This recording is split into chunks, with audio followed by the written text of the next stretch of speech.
welcome to the Vegan Stew. We're really glad that you're here. Just a friendly reminder, go to YouTube and subscribe to the Vegan Stew and to Virtual Veg Fest. Hit the notification button so you know when we go live, so you never miss a show or anything that we do. There's a great talk with Dr. Campbell on Virtual Veg Fest, so if you're interested in him, go check it out. And if you like prizes, I say this every week. If you like prizes, go to virtualvegfestlive.com and enter our wish pond so you can win prize packs from 11 of our sponsors. One of them being the sponsor Dojo Fresh, who is sponsoring all our live talks the month of February.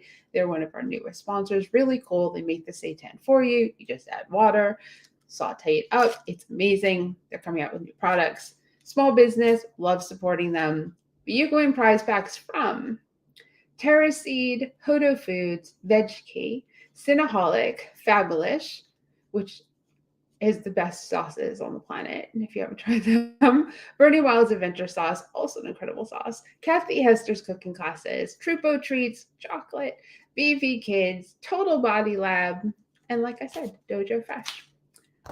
Let's see. I think that's all I have to say. I handled everything very quickly. Topic tonight is false promises and the reality of veganism. And every topic we want to talk about tonight falls under this. So we're going to have a lot of fun. There's a ton of current events that we're going to get to. Let's keep my little notes here. So we start. Let's bring in the stew crew. We've got Marla Rose from Vegan Street. Hey. We've got Sovereign from Morella Morning. We've Hello. got Veg Coach Ellen Jaffe Jones, realtor extraordinaire, and everything else. Pointing at she's got her name tag on and everything. In Florida, so if you want to move there, you know who to call. So let's see. We have, and I don't know, maybe some of this. I think Ellen's already a little tired or slap happy or something. I am definitely tired. So we've got a number of things to talk about. Oh, there was one other. Oh, right. We've got the what is it? Chick-fil-A. Yeah. Right. I don't know. I guess let's start with like the worst. Let's start with the worst stuff and move into the food stuff. That might be the way to do it. We'll start with with the woman dying, and we'll make our way and end with tofurkey, and then we'll go into and I think this is all going to work with our topic. And a toxic dump. How about that too in the middle there? Let me take a look at the comments. Oh, if you have any comments or questions, that's one thing I forgot to say. Hey, put them in a little box, and we love you being part of the show. So please join us, and we love that. It helps us. It takes us away from what we're talking about, and it puts us on other topics sometimes, which is all good. So I shared with the team, with the stew crew, an article. I hate copying and pasting things from Facebook. I'm not going to copy and paste from Facebook because Facebook bastardizes it. It's not the link anymore. So someone else can go grab it from our thing because I can't do it. But I read it was on Instagram that a woman was served vegan tiramisu. I'm pretty sure this was in England, or at least in Europe, was served vegan tiramisu, took 2 bites, and died of a dairy allergy, which is absolutely horrendous. Which, the restaurant was not a vegan restaurant. They've eaten there. It is known for having vegan options. This tiramisu ended up being recalled along with some other stuff because it did end up having traces of dairy in it. Thank you, Marla. You can share it all everywhere. That would be even better than not just Vegan Street. Even better. Does it not show up in the? It's only Vegan Street right now. So I see. Yeah, perfect. So this poor woman, 21 years old, has obviously a very extreme dairy allergy. Took 2 bites of a vegan tiramisu, and this is not bashing veganism in any of the articles. The article that I read, it's more a matter of, and it totally goes with our topic. Can you trust where you eat? And this was a place they'd eaten before. Can you trust where you eat? Can you share on my pages? I did not write that. Who wrote that? Oh, Ellen, you're the best. You can totally copy it and share it to pages. You definitely went to one of them because what do I have in here? Do I have? I maybe I don't have you, Dad, didn't you? You know, I tried to quit you all, and I can't. You can't quit us. It's not allowed. So, thoughts on this poor woman, this poor 21-year-old, and dining in a restaurant they trusted, and 2 bites. Right. 2 bites. She ended up in a coma, and then she. Shock, right? They just went. I mean, I think we tend to think of dairy allergies as, you know, like stomach distress and maybe discomfort, Sinuses. but not really connecting it that it could be a very serious allergic reaction. And this is part of why it's a problem for people to call avoiding animal products that, you know, refer to that as being allergic, because it sort of diminishes the effect of what allergies can really be, which is quite serious. I know that there was another case of this in England, and I can't remember the name of the chain, but it's a small vegan friendly but not vegan chain, where somebody got something with that was labeled dairy free and vegan and died of at the restaurant of the same kind of like thing. So yeah, I don't know. I mean, I think if I had that severe an allergy, I would probably, not to blame anyone, but I would probably be inclined to never eat outside the house, you know, except for at vegan restaurants. Even then, you know. Yeah, but even then, this product was labeled as vegan. Was that? That product was labeled as vegan. It wasn't. They didn't make it. No, I know, It's but that's vegan. So even a vegan restaurant could have had that vegan tiramisu, and it had enough dairy in it to kill her. That's really scary. That's a. That's. I mean, you kind of had Good. to look what happened with Amy's when they did the recall, because they found dairy in the vegan product. Oh, okay. It's very much where cross contamination happens. Yes, it gets a little surprising sometimes when you find it in a vegan restaurant, because we have to make sure that the standards are higher, because a lot of people that are coming in there to eat do have allergies, and of course there's no dairy, no animal byproduct whatsoever. So sometimes you never know. And I'm not saying you have to vet like the military, but maybe sometimes people that do work there, who do cook back there, sometimes they are vegetarian, or they may sneak something in and something can happen, or there's so much that can transpire. And yeah, dairy allergies do go beyond just hives and nausea and other things that can happen. They can lead to death being that serious. And I can't sit here and say, oh, we'll never go out and eat again, because it's kind of not fair. But one thing that I would definitely do if it were me is to really research and even call some of the restaurants and say, hey, I am coming in, even if it's vegan, and I do have an allergy. I've had something occur. Is it possible to make sure that where my meal is being prepared, if they think that you're being, bougie, or you're asking too much, and then you can take your bougie asking too much money somewhere else to somebody who's going to accommodate because they understand and they're willing to work with you. But you have to, you're protecting yourself as well. You don't want something like this. And I feel absolutely horrible.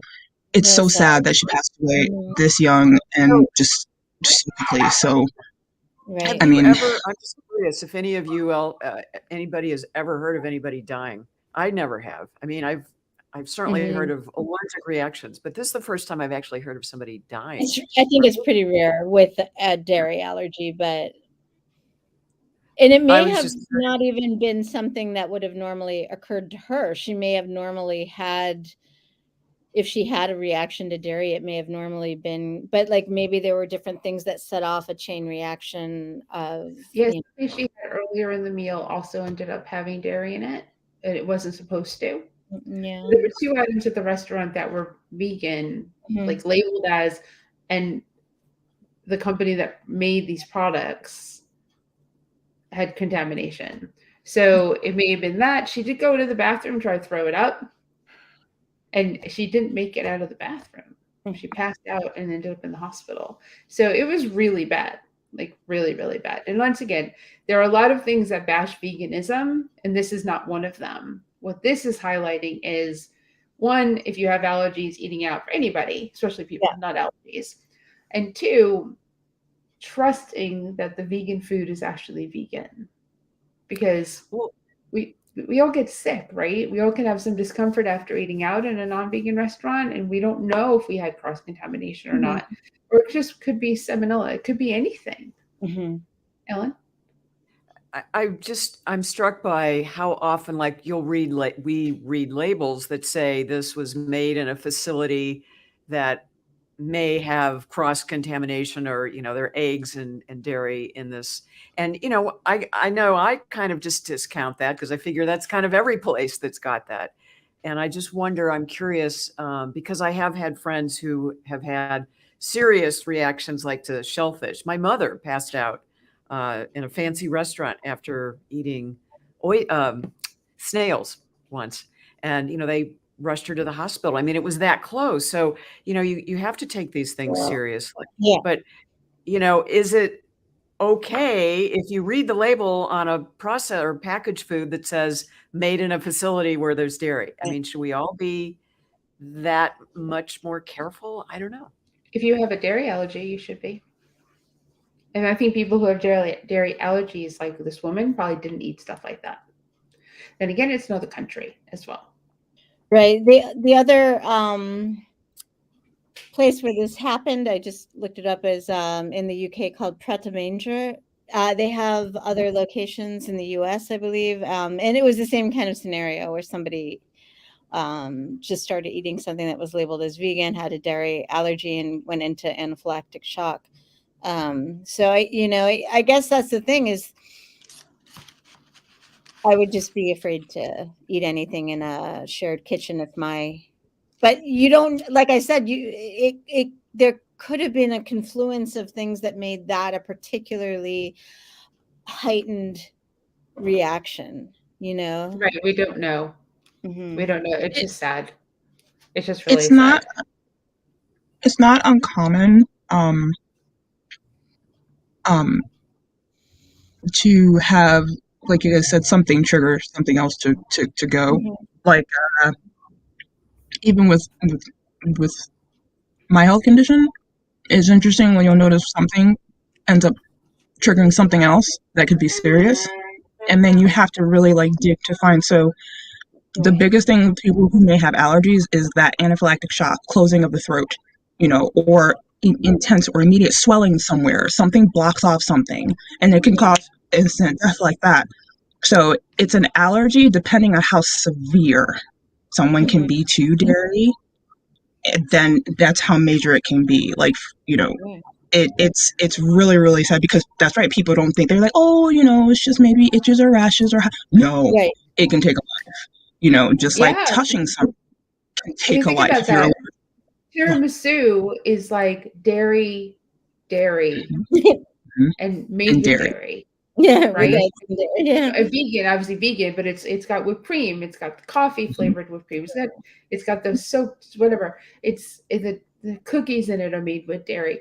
I mean, so I don't know if it really wasn't vegan and it was 100% not vegan.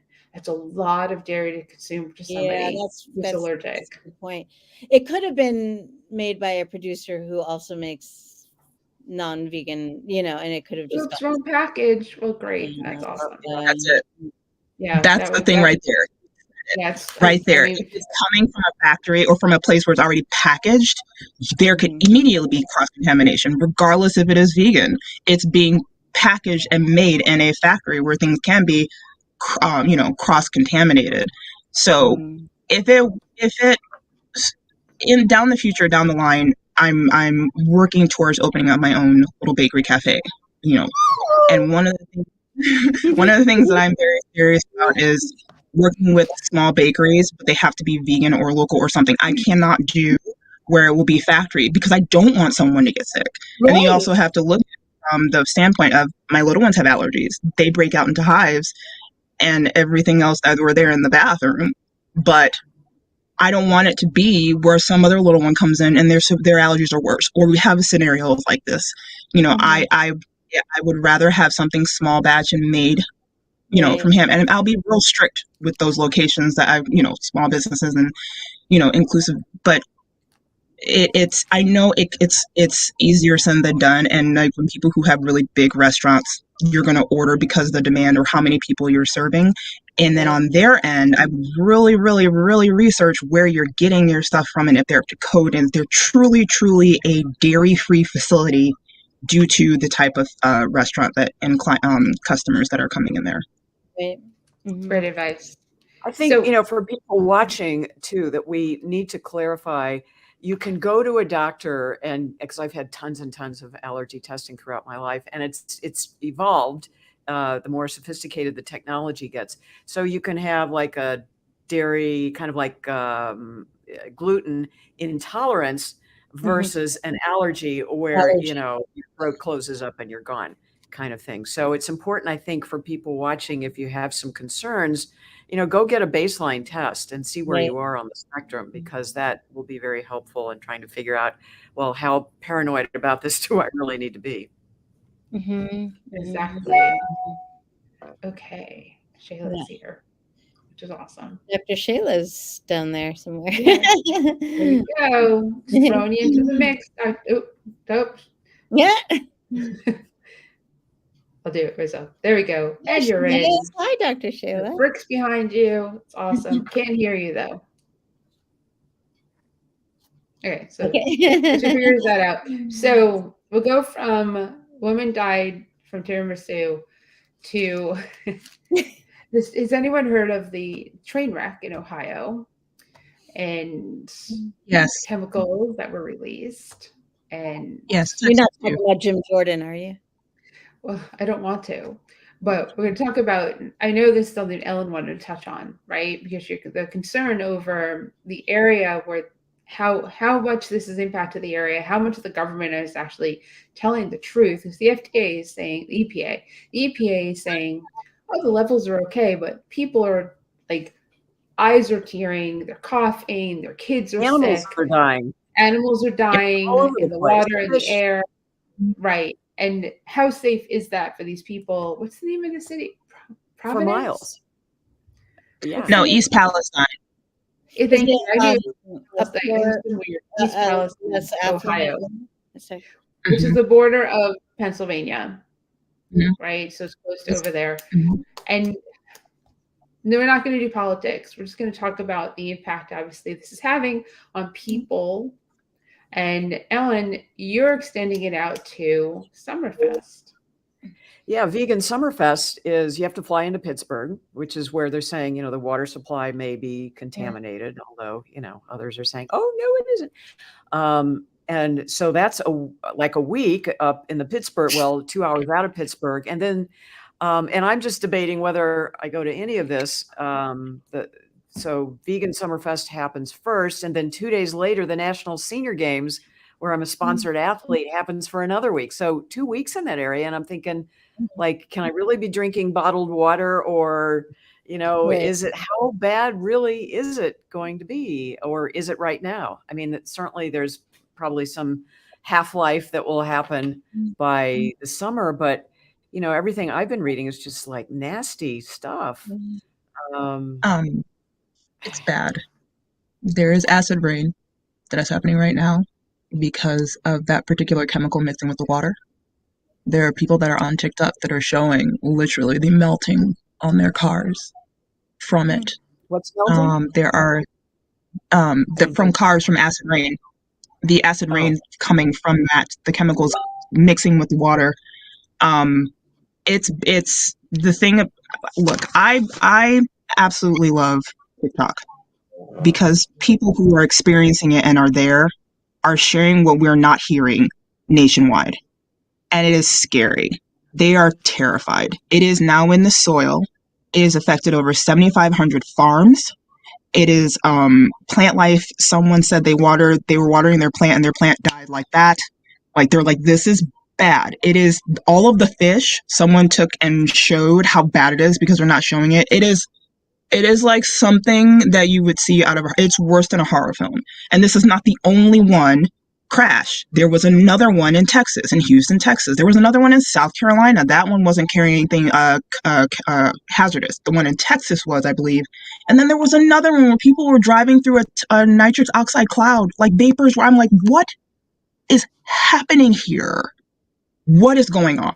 Like, this is how many, it's been, I guess, 10, like, derailments, fatal or carrying a chemical, have happened, and is going into the soil. They're telling people to, to evacuate. It's spreading and spreading and spreading, and this is just extremely scary because it's in the atmosphere, and it's in the water supply, and it's in the ground. People are already getting sick. There have been reports of people getting deathly sick. They don't know what to do, and it's like, oh, here and there pop up to make announcements, or it's not that bad, when it really is. And I know they're probably saying it's not that bad because they don't want to scare people, but at the same time, you're not really being honest and truthful here. It's not helping, because people are getting their information from people who are going through it, and if you're not going to report about it,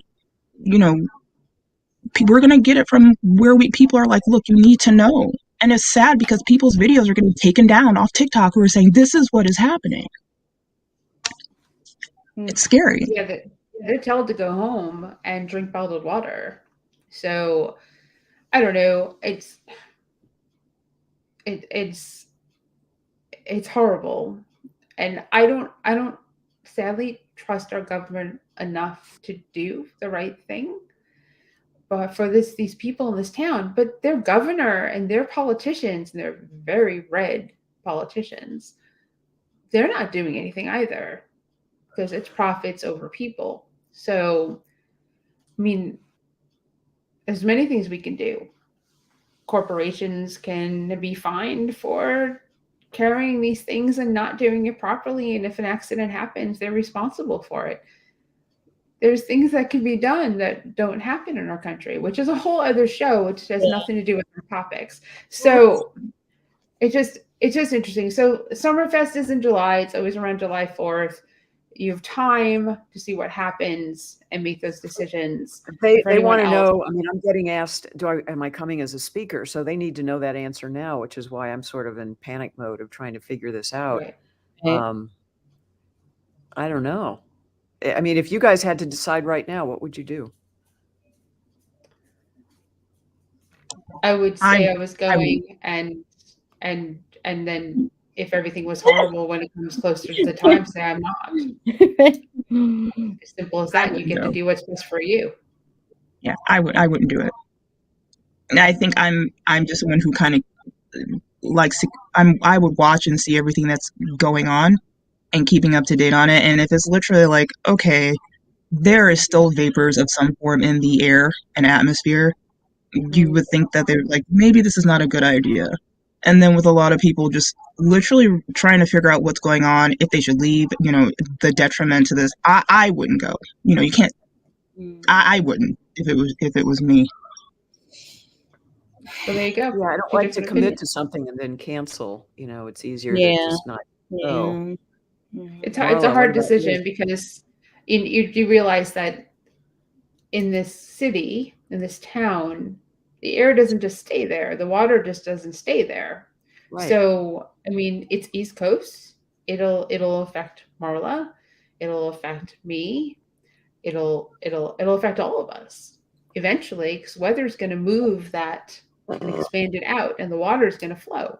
So I don't know. But then again, all these things are contaminated anyway, and we have to live with that. So lighten things up. Oh my God! All right, we're gonna lighten things up. We're gonna talk about Chick-fil-A again. We're gonna talk about fast food on this show, and last time it won't be as explosive. I'm pretty sure, because I think we'll wind here. None of us are going to eat it because it's not vegan. I think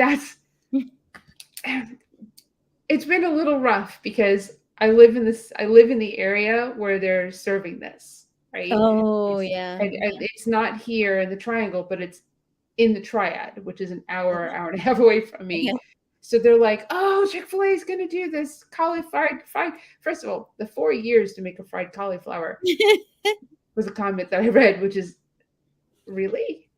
You couldn't batter your cauliflower in your You didn't make it vegan. So you just took the batter that you have and you put it on cauliflower. Was it the size of the cauliflower that took 4 years? How are you going to serve it on the sandwich? I don't know. But they didn't make it vegan. They made something vegetarian in a homophobic, Yeah, it's a terrible company. LGBTQ hating fast food restaurant.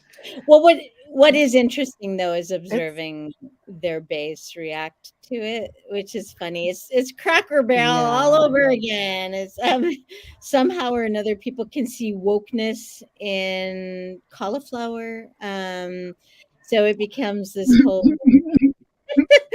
red state Yeah, versus the funny thing, I hadn't even heard about the Chick-fil-A thing. It's non-vegan friends of mine. It sent me this article. It's like, check this out. Did you see this? So I'm reading. I'm like, what is this? And then, now you can tell that they likely had some lawyers or somebody as a part of it because it's very carefully worded so that it doesn't say that it's vegan. You know, Yeah, I it's forget not the that, exact wording they use, but it's like I think plant forward or you know, something. something they creative thing they came up with so that they Forward. won't call it. Talk about I was cross like, this is it. contamination. Then I texted them back. I said, yeah, this is not vegan. And they're like, what is cauliflower? And I'm like, no, it's got, you know, dairy They and figured eggs out a and all way. that. They figured it out. Yeah. Plant forward. Oh gosh. Oh no. Yeah, they got But I mean, Okay. creative there. I mean, then in the groups that are vegan and vegetarian, the people who are veg, are like, oh, I tried it, and then you've got look. Here we go with Sheila, and then people who say "Don't mine's over fried cauliflower, but okra is totally okay. Why the hate for cauliflower? That's really funny, and it's funny Oh, because that's what I okra's said totally on vegan. my Facebook. I'm on Vegan Street. Is it's like I don't know why they're so scared of it. It's white. You know? That's fair. Sorry, Yes. sorry to quote myself, but it's true. Like, God dang. So they put a brown coating on it. Maybe that's Inside is white. Inside. This is honestly awful. I never okay. So besides all the obvious things with Chick-fil-A that I can't stand, it still rubs me the wrong way. This and then the fact that you still have people who know what they stand for or who are Yes. within the community that they targetly and they openly hate, who will still Yes. go in there and be like, girl, sis, the food is good, the nuggets and no. Like it's and you will have vegans that will do it. Or vegetarians that will do I mean just like I don't understand what is so magical, about this. I don't know what is in the sauce. I don't care to know. It's your ethics and morals. It's like you don't like that they talk about you or they raise campaign funds against you and people of color and things like that. But I mean, oh my God, it's good. I mean, it's what where are you lying here? This is not a let's like get them to have vegan stuff. Right. Retail fast food Yeah. place. Yeah, no. This is not a popcorn chicken, vegan popcorn chicken, orange chicken thing that I can see why people went and tried it. This is this is ethics and morals, Right. and Yep.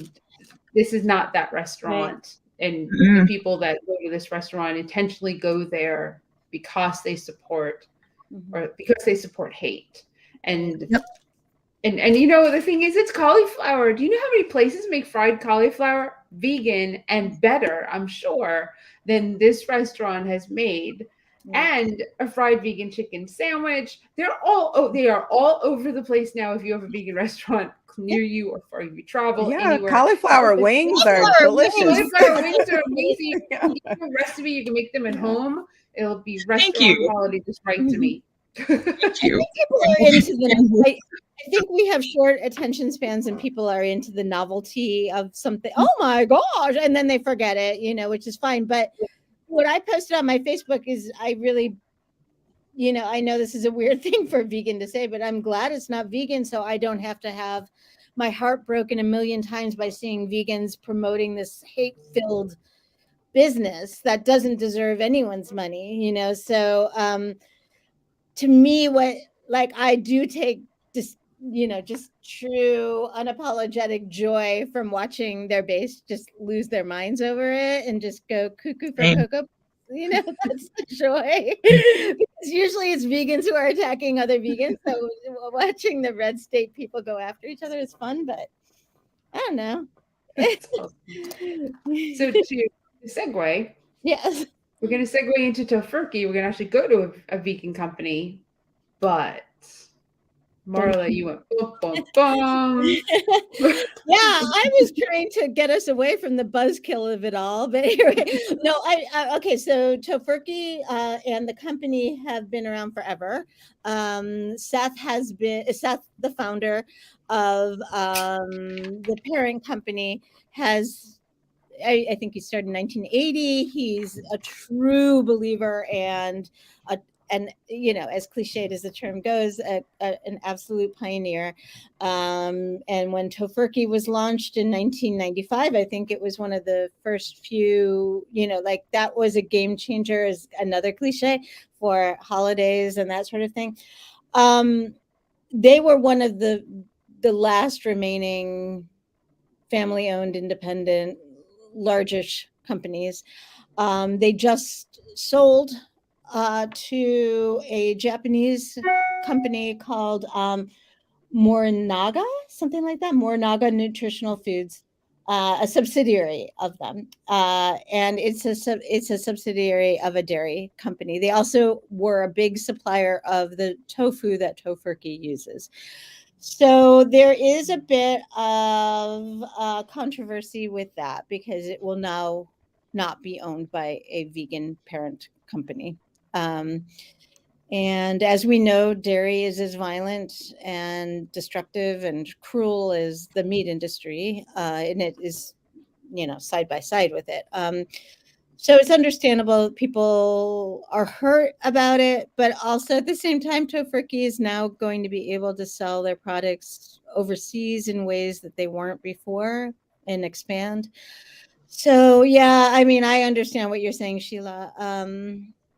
It's just, unfortunately, I've been in conversations with Seth over the past year or so, and things are really hard for these businesses right now. Everything is so expensive in terms of packaging, in terms of like they try to be as low waste as they can be with the cardboard and stuff like that. It's just, I think it's really easy to sit on the sidelines and point fingers and get angry and make it a black or white thing. It is just a complicated issue, but He gets to retire. I mean, he gets Yeah, to go do what he yeah. wants Gotta to be do. I close to mean, 90, he's done. or 80.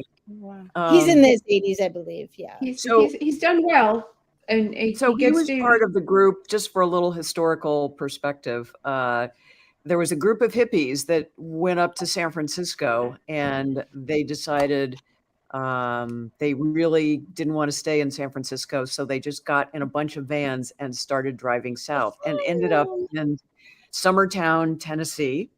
And they became known as the Farm. And then they started developing all these different products, and everything that the companies that they formed became like the book publishing company, Right.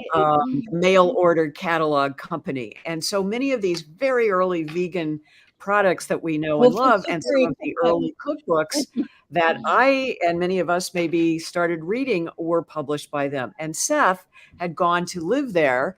But didn't stay as long as, so my publisher and all my 6 books, we're still living there, right? And they're still there. And I got to go there, and they had this big, it looked like a water tower.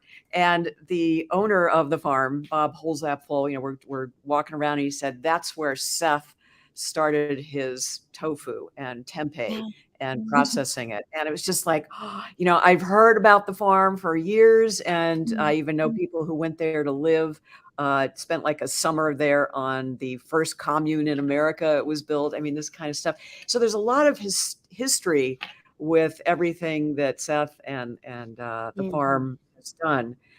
Seth kind of broke off fairly early on to do the whole Tofurky thing, and sort of the rest is history. But he's very much connected to people still in the movement and supportive He's of a all the things wonderful man. done. He's a And wonderful man. I don't think he has kids, right?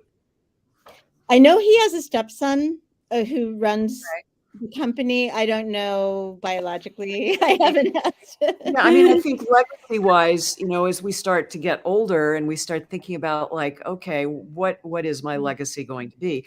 And maybe we can think of it in terms of, okay, we've all seen the headlines that say, hopefully this is true, that dairy is dying, dairy is dead, and that, so what's going to happen to these companies? Is it a good thing that they're taking on a vegan company? I see what you're saying. Yeah, I see what you're saying. Replace to kind of build their market share with what is going to be the wave of the future.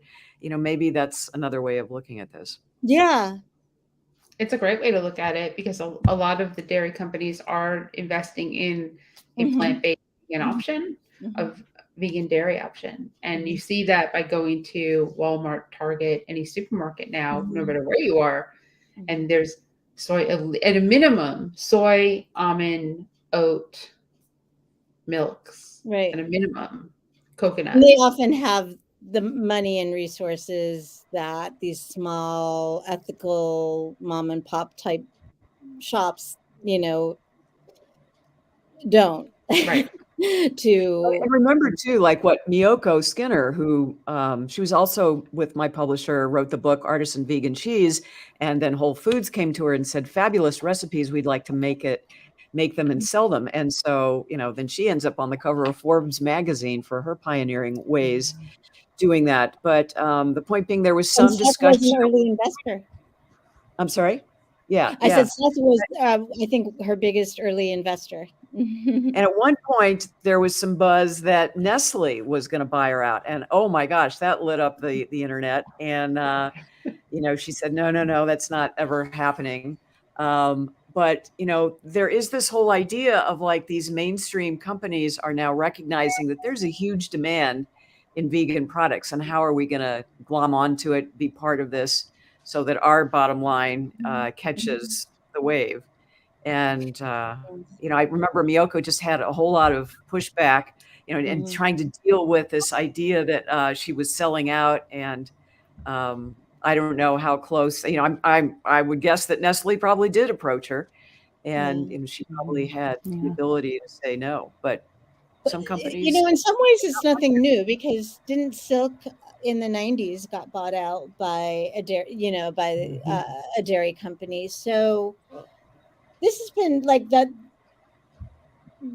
The goal was this would be a good problem to have, is when people start seeing this as, potential. It's from the business perspective, whenever you can, especially as a small business owner, when you can sell your business, to someone who wants to pay you, you can't really fault a person for, wanting to make an income. But and dairy is tricky because, even the same group of non-vegan friends of mine who sent me the Chick-fil-A text, but a lot of them also will drink plant-based milk, even though, they aren't vegan. But what we know, especially amongst people of color, that there's a high rate of lactose intolerance. So, there's a whole market for serving people with non-dairy items and plant-based options, which is why, you're seeing it more and more at like Starbucks and, these really big large franchises, because the demand is there. So it will be nice to see more of the large companies, offer some of these plant-based it would be nice items. if they divested entirely of dairy. That would make it such a much easier. But let's be clear, when we're talking about it, it's like we're talking about liquid dairy, because cheese is still pretty popular from what I gather. It is. Yeah. Sovereign, you want to say something? Yeah. When I lived in New York in 2007.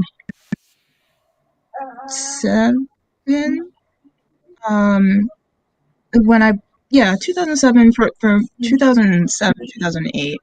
And when I moved down there, it was for modeling, but I ended up quickly getting a job at Starbucks. And Starbucks was already doing like almond milk. almond milk and soy milk were already like there, not unusual to find in New York. So of course California had it too.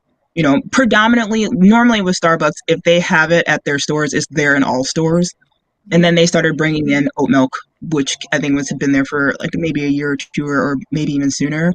But that was the only coffee shop that I knew of, a coffee place that had that available to people who may have had dairy um, um, intolerance.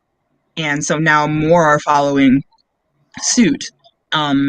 So it's more commonly, present in lots of places, coffee shops and things like that now, and it's a good thing.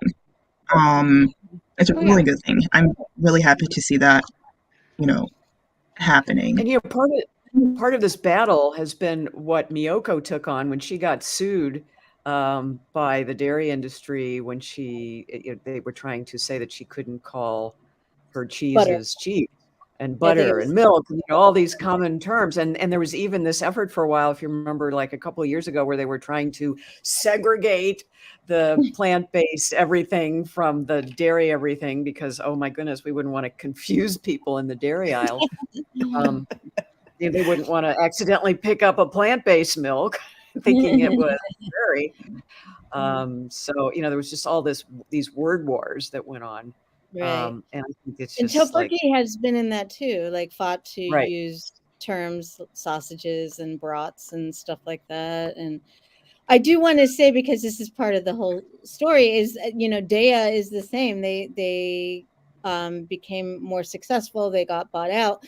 But like Tofurkey,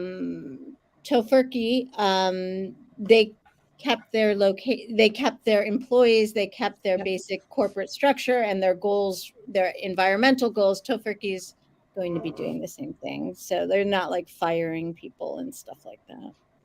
Exactly. So our topic, 40 minutes in, it's kind of all reflected, because the false promises and the benefits of veganism. So some of the false promises of veganism is that your favorite company, like Tofurkey, and hi Deb for showing up and being sorry about your Wi-Fi, and is that they may not always stay a small company, and they may sell out to a larger one.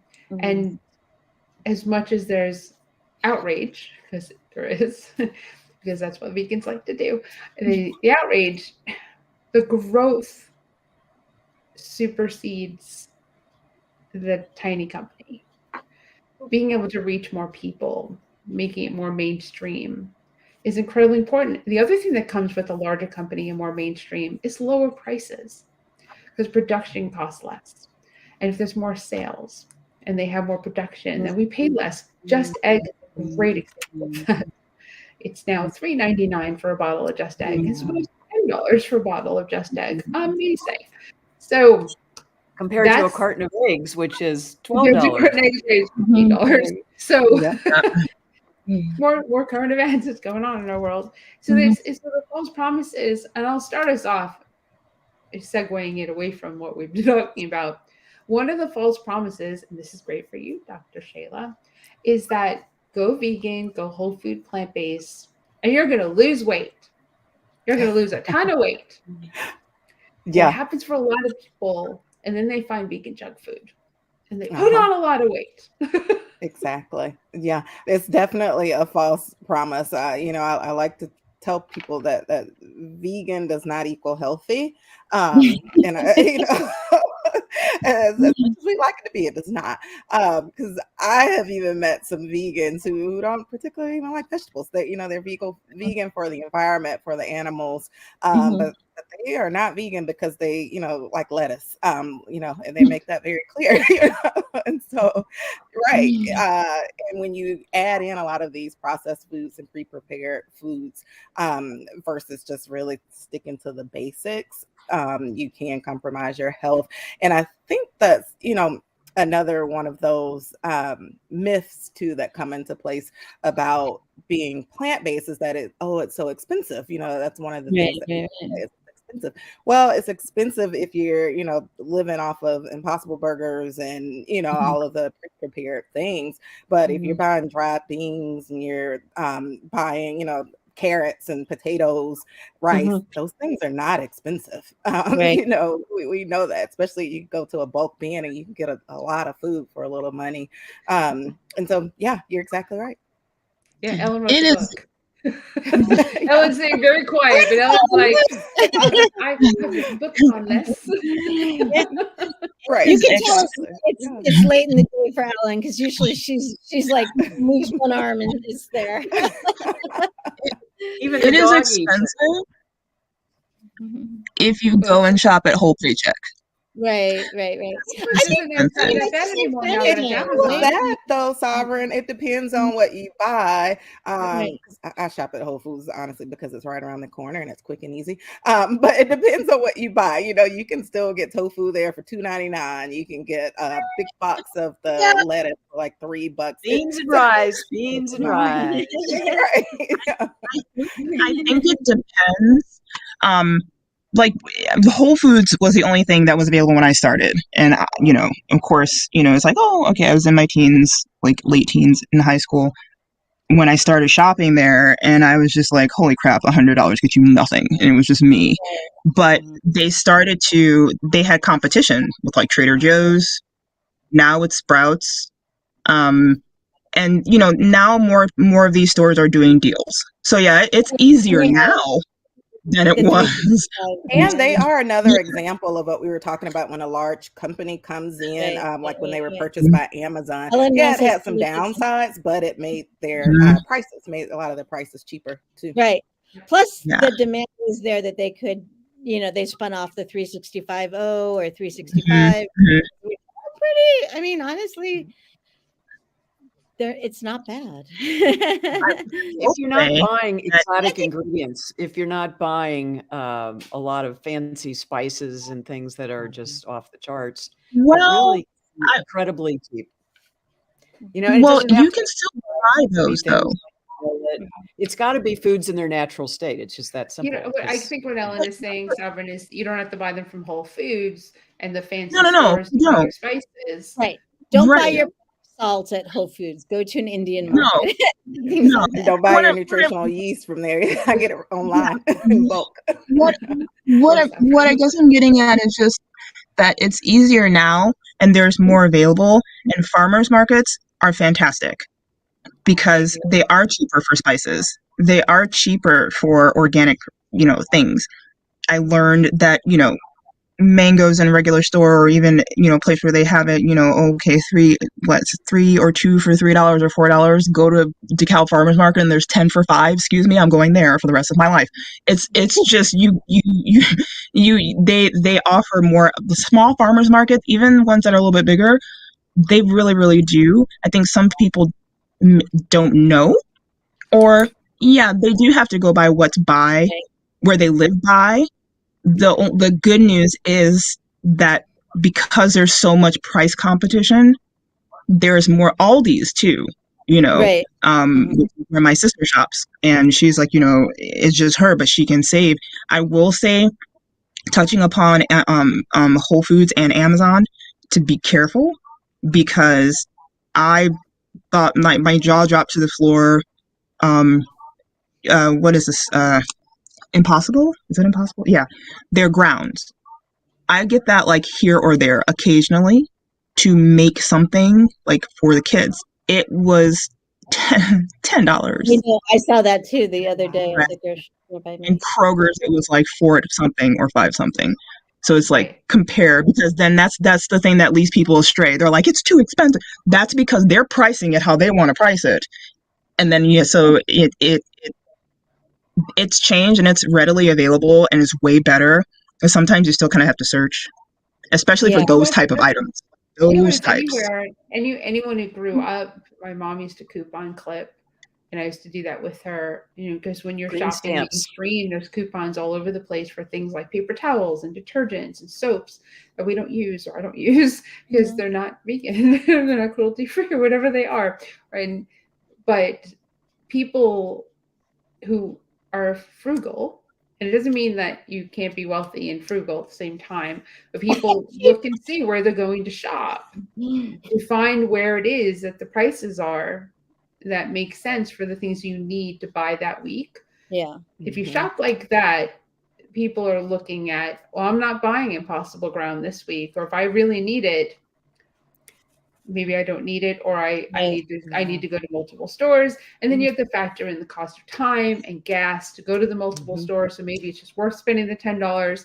There's a lot of factors that go into making decisions where you're going to buy something. Or like, maybe I don't like Walmart at all, but I will order our seltzer water from there. One, because I get like a free delivery option, and so I don't have to personally shop in there. They will get it and they will bring it to my door. And it's great, and it's cheaper to get seltzer water at Walmart than it is at Whole Foods for sure. When you look at the price of some of the frozen dinners, like, they're upwards of $7 or $8 for one TV dinner, versus if you make it from scratch, it's just so insanely cheaper. I break down. It's like a dime a serving for 4 ounces cooked beans, and maybe 20 cents for whole grains or, brown rice, something like that. It's just, so then you have plenty of money left over for the produce, which you can get from a CSA or a farmer's market where it's maybe a day old. And, there are all kinds of ways to get even organic produce. People ask me that, well, can you eat on $4 a day if it's organic? Yes, you can. You just have to know where to shop. Go on the website localharvest.org and find a local CSA or a co-op near you where you can go and even volunteer, get a work share, sometimes get the food for free. So there's just lots of different ways to do it, but it's unprocessed stuff. And people go, oh, well, do I have to spend time cooking? I don't have that kind of time. And I go, you don't have time. That's what I was about to say. That's the next complaint. Time wasters. That's why people buy the $7 TV dinners, because $8 TV because in 5 minutes they're eating. And I totally get that. There's a time and a place for those things. So, and even Kroger has an ugly fruit veg section, which even if they're ugly, they still taste good on the inside. Right. They used to have in Florida. They used to have ugly ripe tomatoes, but I haven't seen those in a couple years. I think there was some kind of backlash. Somebody was upset, but they were ugly and they were really ripe, and totally delicious. But yeah. There is a website called Misfits Market. I don't know if you guys have heard of it, but I absolutely love it because it's like the oddest shaped, what people will be like, not pretty. It's just like the coolest thing for me. And it's cheap. You have to be careful though, because they got in trouble because they were, some of the boxes, because this box, you don't know what's in it. They pack it and you just pick yours, had a lot of moldy things. But I definitely will say that it is definitely better to cook from scratch if you can. I have like I said, I'm the one with an 8 and a 9-year-old who eat like 18 and 19-year-olds.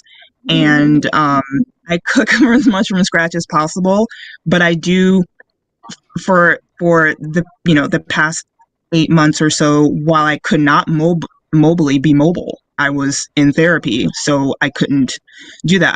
I really depended on delivery.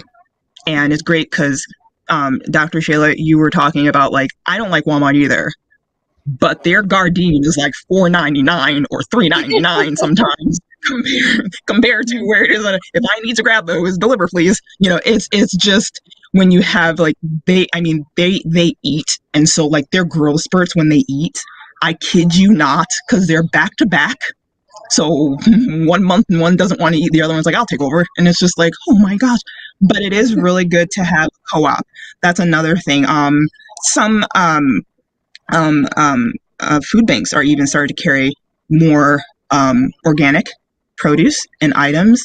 Having friends that do have like that do grow, and give and things like that. I know several here in Georgia, and there's a lot of work kind of into, if you are like, either single or it's just the two of you and you don't have young children, it's way easier, I will say that.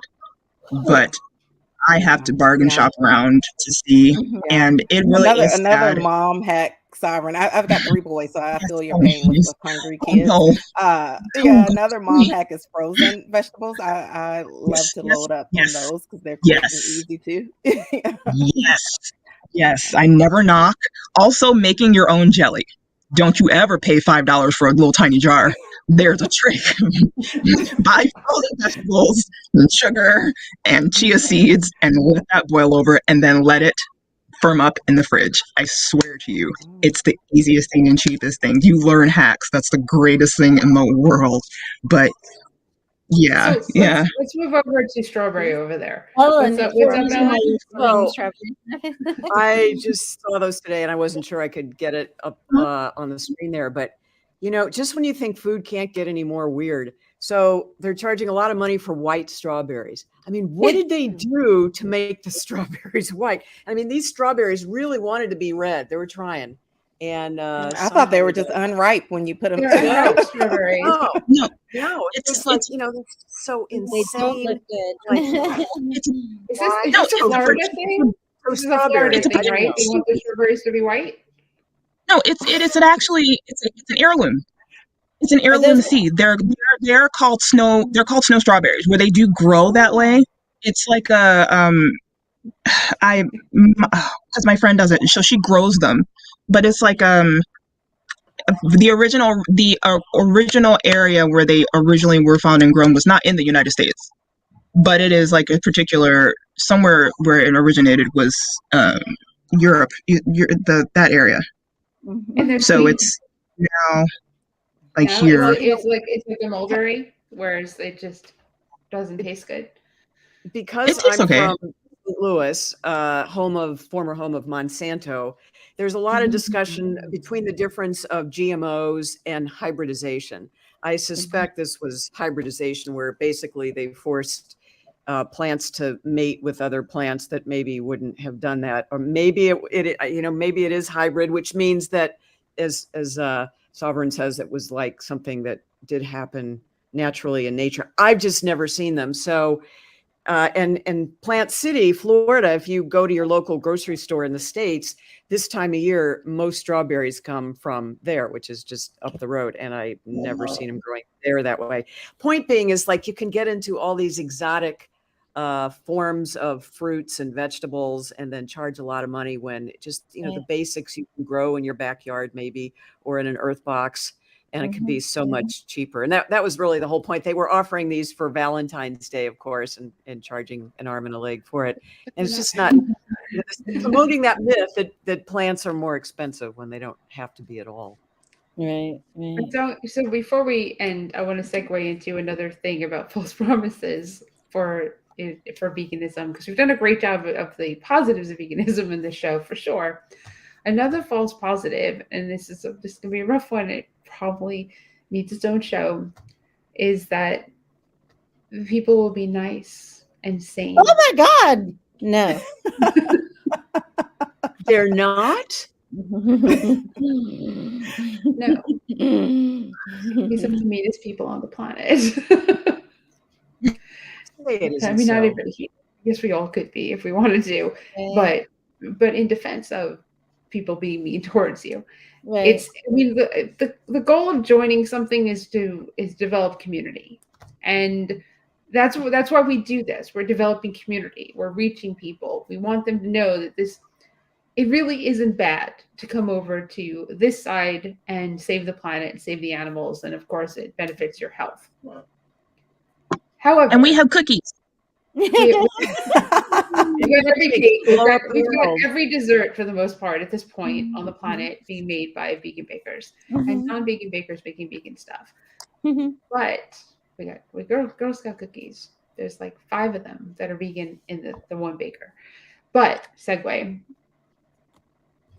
For some reason, the trolls, here we go, Sheila. The trolls tell me all the time how they thought vegans were nice. Groups, obviously, people, I kind of want to know if in the, we are nice. That's another very good point, is we are much nicer to animals than we are to humans. And I kind of wonder, every faction on the planet, every faction of group of people has infighting. We are no different. I wish because we are based on compassion Mm. that we could do it better. Well, Now the I days think of that the you tree still, huggers is yeah, gone, huh? Yeah. I think you still have to Oh be no, we're still discerning hugging the trees. about your people. Like, just because somebody belongs to some other subculture that I'm part of doesn't mean that we have everything else in common. You know, I just think that like there's more to community than eating the same way or even having the same beliefs about compassion. So I just think that there's not a problem with being discerning about the people you surround yourself with, you know. And I think that is a problem, is when people go in and think that everyone's instantly going to be your friend and be kind. And but there are a lot of people, you know, like everyone, we all have our our issues, right?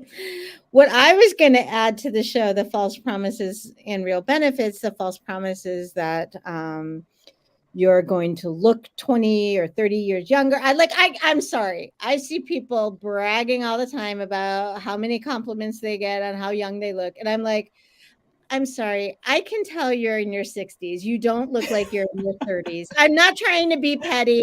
I'm not trying to be, but it's Hey, Marla, dang, girl. what's that? There goes those nice vegans. But like, Well, she's why? not telling them to their face. She's just telling us. No, the idea From the that world.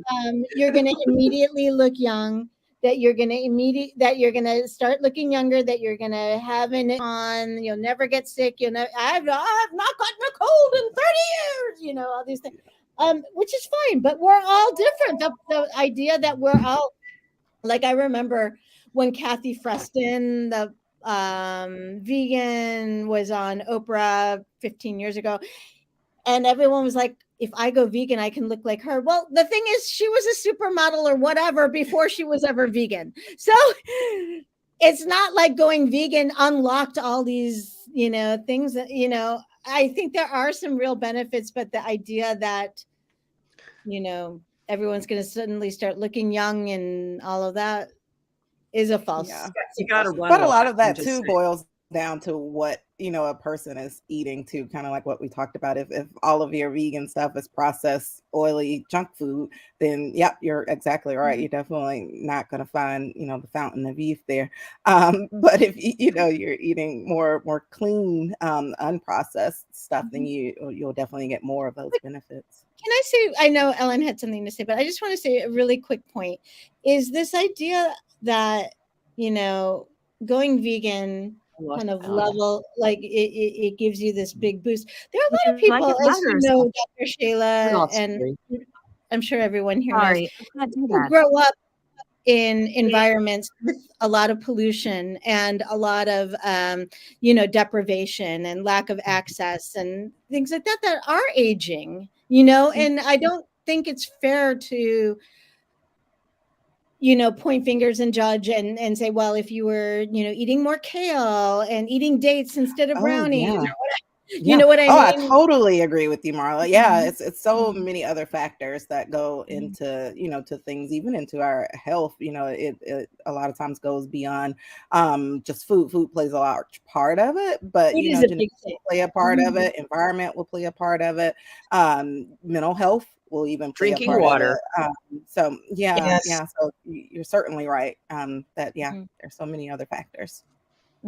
If I could Yeah. just say just a word about angry vegans, or you know, I think part of that, at least the angry vegans I know, or the cranky ones I know, typically are those who have been doing this a very long time.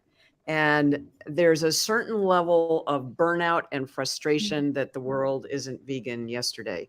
And it permeates all levels of relationships, I've found in some of the angrier, cranky vegans that I've met.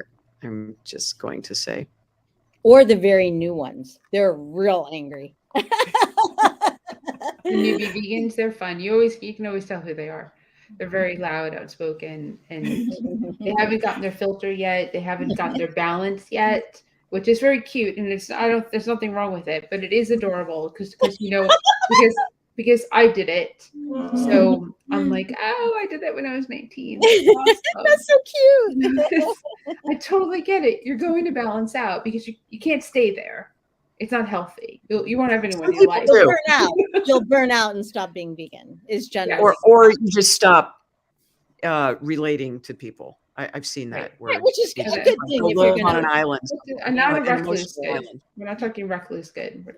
That's where Ellen's going. Recluse good. There are. What'd you recluse say? I didn't goods. hear. What'd you say? Right.